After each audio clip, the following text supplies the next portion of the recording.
নমস্কার বন্ধুরা, আশা করি আপনারা সবাই ভালো আছেন। আজ আবার চলে এসেছি আমি নতুন একটা রেসিপি নিয়ে। লাউয়ের কাটলেট বানানোর জন্য এখানে লাউ নিয়ে নিয়েছি, কেটে নিয়েছি। ময়দা, সুজি, বেসন, ধনেপাতা কুচি, হলুদ গুঁড়ো, লঙ্কা গুঁড়ো, লবণ, একটা আলুকে সেদ্ধ করে নিয়েছি, রসুন, আদা আর ম্যাগি মশলা। এখানে নিয়েছি টোস্ট বিস্কুট আর এটা সাদা তেল। লাউটা আমি এখানে এরকম দুখাদি করে কেটে ধুয়ে রেখেছিলাম। এখানে একটা গ্রেটার নিয়েছি, লাউটাকে গ্রেট করে নেব।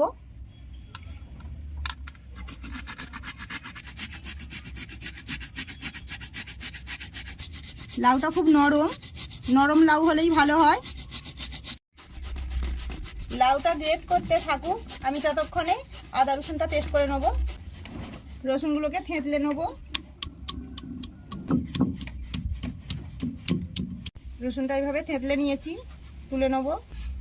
আদাটা এবার বেটে নেব।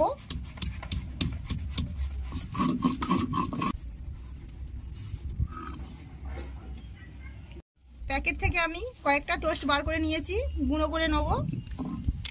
প্রথমে নোড়ার সাহায্যে ভেঙে নেব।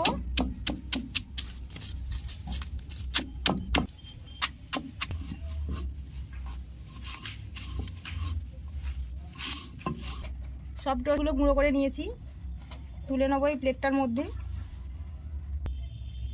লাউটা সব গ্রেট করা হয়ে গেছে, এবার লাউটা থেকে জল সব ঝরিয়ে নেব। প্লেটটাকে এভাবে কাত করে রেখেছি, জলটা যতটা ঝরে যাক, তারপরে লাউটাকে নিংড়ে নেব। উনান ধরিয়ে কড়া বসিয়ে দিয়েছি, কড়াতে সামান্য তেল দেবো।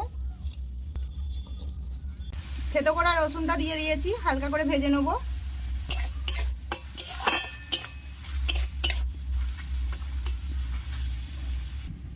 আদা রসুনটা খুব বেশি ভাজবো না। লাউটা এভাবে নিংড়ে নেব, ভালো করে নিংড়ে নিতে হবে।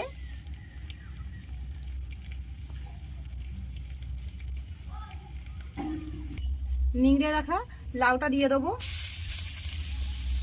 লাউ থেকে আমি কিছু বীজ বেছে ফেলে দিয়েছি, বেশিরভাগটাই ফেলে দিয়েছি।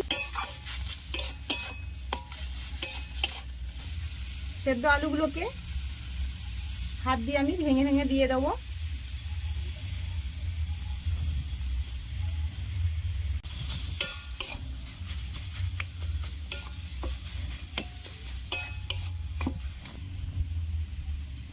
লাউয়ের মধ্যে সামান্য লবণ দেবো।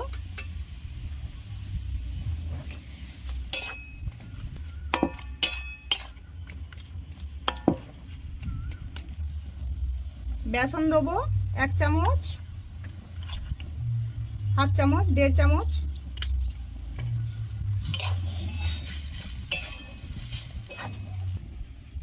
জল দেবো সামান্য।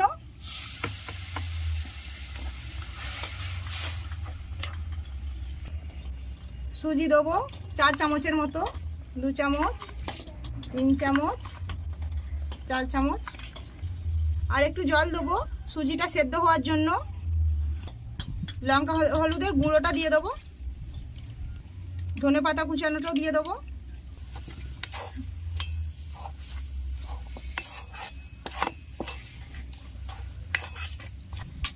লাউ আর আলুতে নুন দিয়েছিলাম, আর একটু দিয়ে দেবো। বন্ধুরা, এই লাউয়ের কাটলেটে সেরকম মশলা লাগে না, ভেজে কোনো মশলা দিইনি, আমি ম্যাগি মশলা নিয়েছি, অর্ধেকটা দিয়ে দেবো।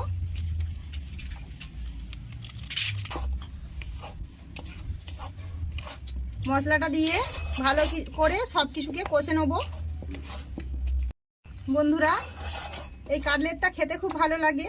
লাউ তো অনেকে খায় না, কিন্তু এইভাবে কাটলেট বানিয়ে দেবেন, সবাই খেয়ে নেবে। ওপর থেকে আমি হাফ চামচের মতো বেসন দিয়ে দিয়েছি। এটা এবার গোটা মশলার সঙ্গে মাখিয়ে নেব। বেসনটা ভালো করে ডোটার সঙ্গে মাখিয়ে নিয়েছি, শক্ত হয়ে গেছে, এবার নামিয়ে নেব।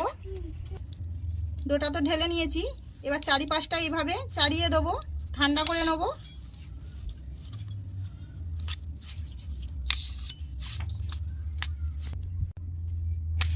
এটা ঠান্ডা হতে থাক, ওদিকে আমি একটা ময়দার ব্যাটার গুলিয়ে নেব। এখানে আমি এই চামচে 4 চামচ ময়দা নিয়েছি। জল দিয়ে একটা ব্যাটার রেডি করে নেব। একবারে দেবো না, অল্প অল্প করে দিয়ে গুলবো, পাতলা হয়ে যেতে পারে নয়তো।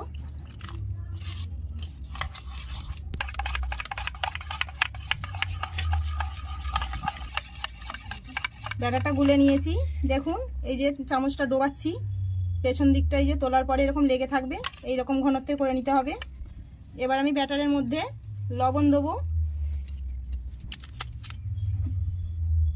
অল্প করে দেবো, দিয়ে ভালো করে গুলে নেব। ব্যাটারটা আমার রেডি হয়ে গেছে।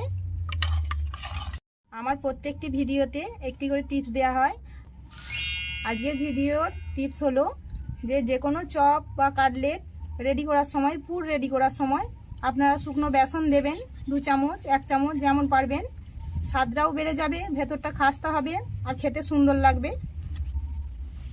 পুরটা ঠান্ডা হয়ে গেছে, একবার মেখে নেব। হাতের মধ্যে সামান্য সাদা তেল মেখে নেব, পুরটা লেগে যাবে না। এখান থেকে অল্প অল্প এভাবে পুর নিয়ে নেব, কাটলেটের শেপ দিয়ে নেব।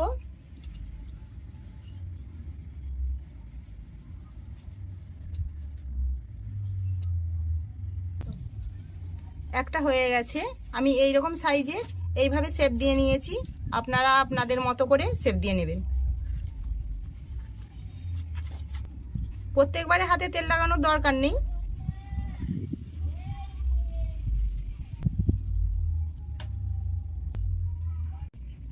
দেখুন আরও একটা রেডি হয়ে গেছে। এইভাবে আমি সবগুলো বানিয়ে নেব। এইভাবে বন্ধুরা আপনারা একটা এয়ারটাইট বক্সে করে ফ্রিজের মধ্যেও রেখে দিতে পারেন, কিছুদিন পরে পরে ভেজে খেতে পারেন।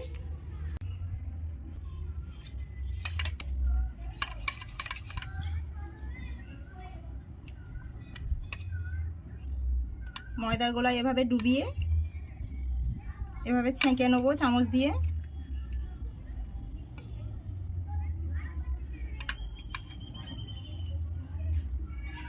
বিস্কুটগুলোর মধ্যে দিয়ে এভাবে হালকা করে কোট করে নেবো, চেপে চেপে হালকা করে। এগুলো আমি 2 বার করে কোট করে নেবো। একটা হয়ে গেছে, আরও একটা নিয়ে নিয়েছি, ময়দার গোলায় ডুবিয়ে নেবো।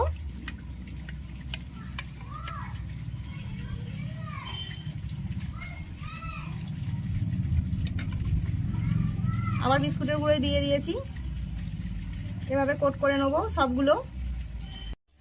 তেলটা গরম হয়ে গেছে, কাটলেটগুলো তেলের মধ্যে দিয়ে দেবো।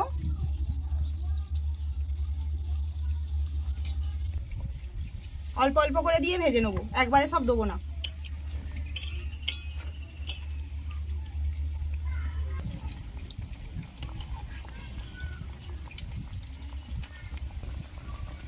কাটলেটগুলো আমি জোর জালেই ভাজছি।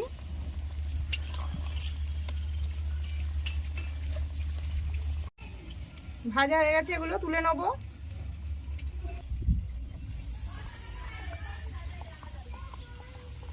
বন্ধুরা কাটলেটগুলো আমি ডবল কোট করে নিয়েছি সবগুলো। উল্টে নেব।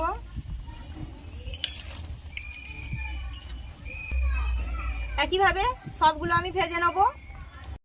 বন্ধুরা রেডি হয়ে গেছে আমার লাউয়ের কাটলেট। দেখুন আপনাদের একটা আমি ভেঙে দেখাচ্ছি, আর কত সুন্দর খড়খড় করছে, দেখুন খাস্তা হয়েছে। ভেতরটা দেখুন, কেউ বলবে না লাউয়ের কাটলেট, বলবে ফিশ কাটলেট। আরও নতুন নতুন ভিডিও পেতে আমার চ্যানেলটিকে প্লিজ সাবস্ক্রাইব করবেন, আর আমার ভিডিওটিকে লাইক করবেন, শেয়ার করবেন। কাটলেটটা বানিয়ে খেয়ে জানাবেন কেমন হয়েছে। ধন্যবাদ।